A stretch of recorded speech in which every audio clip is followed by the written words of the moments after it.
Tiga. Model-model keseimbangan. Cakupan pembahasan. Yang pertama overview, kedua CAPM, Capital Asset Pricing Model, terdiri dari portofolio pasar, garis pasar modal, garis pasar sekuritas. Yang ketiga estimasi beta. Yang keempat pengujian CAPM. Overview.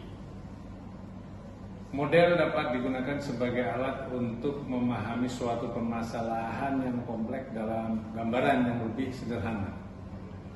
Untuk memahami bagaimanakah penentuan risiko yang relevan pada suatu aset dan bagaimana hubungan antara risiko dan return yang diharapkan, diperlukan suatu model keseimbangan, yaitu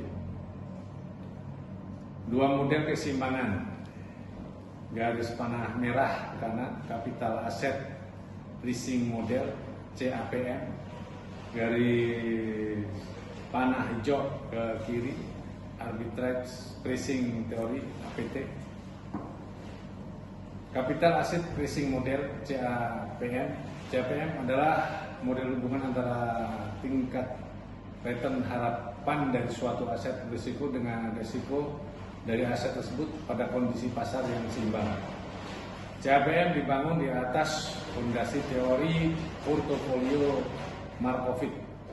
Berdasarkan teori portofolio Markowitz, portofolio yang efisien adalah portofolio yang berada di sepanjang kurva efisien frontier. Asumsi-asumsi model CAPM. Yang pertama, investor akan mendiversifikasikan portofolionya dan memilih portofolio yang optimal sesuai dengan garis portofolio efisien. Dua, semua investor mempunyai distribusi probabilitas tingkat return masa depan yang identik. Yang ketiga, semua investor memiliki periode waktu yang sama. Yang keempat, semua investor memiliki periode waktu yang sama. Keempat, semua investor dapat meminjam atau meminjamkan uang pada tingkat return yang bebas risiko. 5. Tidak ada biaya transaksi, pajak pendapatan, dan inflasi.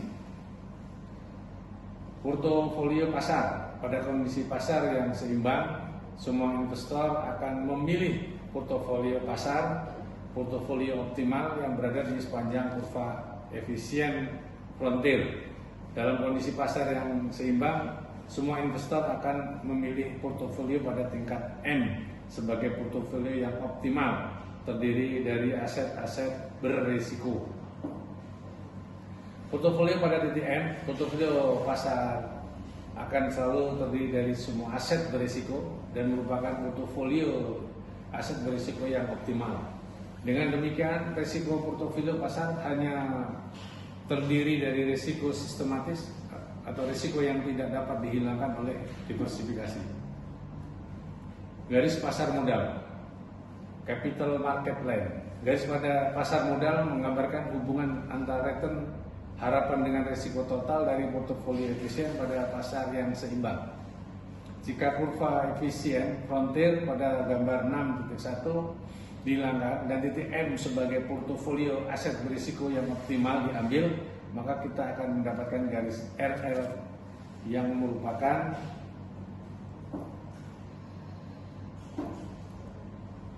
pemilingan slope.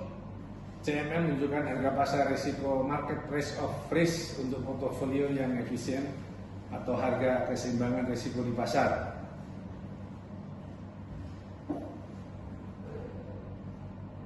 Slope CMR, contoh dalam kondisi pasar yang seimbang, return diharapkan pada portofolio pasar adalah 15%. Dengan deviasi standar sebesar 20%, tingkat return bebas risiko sebesar 8%, maka slope CMR adalah sebesar E dalam kurung RM dikurangi RF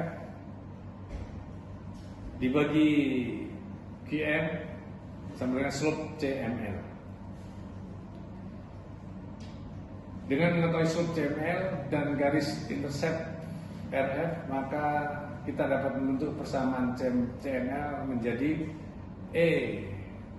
RF sama dengan RF plus RM min RF dibagi Q M kali QP. Penjelasan mengenai CML. Garis pasar modal terdiri dari portofolio efisien yang merupakan kombinasi dari aset berisiko dan aset bebas risiko. Portofolio M merupakan portofolio yang terdiri dari aset berisiko atau tersebut dengan portofolio pasar, sedangkan RF merupakan pilihan aset bebas risiko kombinasi atau titik-titik portofolio di sepanjang garis RF dikurangi RN merupakan portofolio yang efisien bagi investor. Slope CML yang kedua, slope CML akan cenderung positif karena adanya asumsi bahwa investor bersifat risk average. 3. Berdasarkan data historis adanya risiko akibat perbedaan return aktual dan return harapan. Bisa terjadi slope CML yang negatif. Slope negatif ini terjadi bila tingkat return aktual portofolio pasar lebih kecil dari tingkat keuntungan bebas risiko. 4. Garis pasar modal dapat digunakan untuk menentukan tingkat return harapan untuk garis pasar adalah garis hubungan antara tingkat return harapan dari suatu sekuritas dengan risiko sistematis beta. SML dapat digunakan untuk menilai keuntungan suatu aset individu pada kondisi pasar yang seimbang, sedangkan CML dapat dipakai untuk menilai tingkat return harapan dari suatu portofolio yang efisien pada suatu tingkat risiko yang tertentu.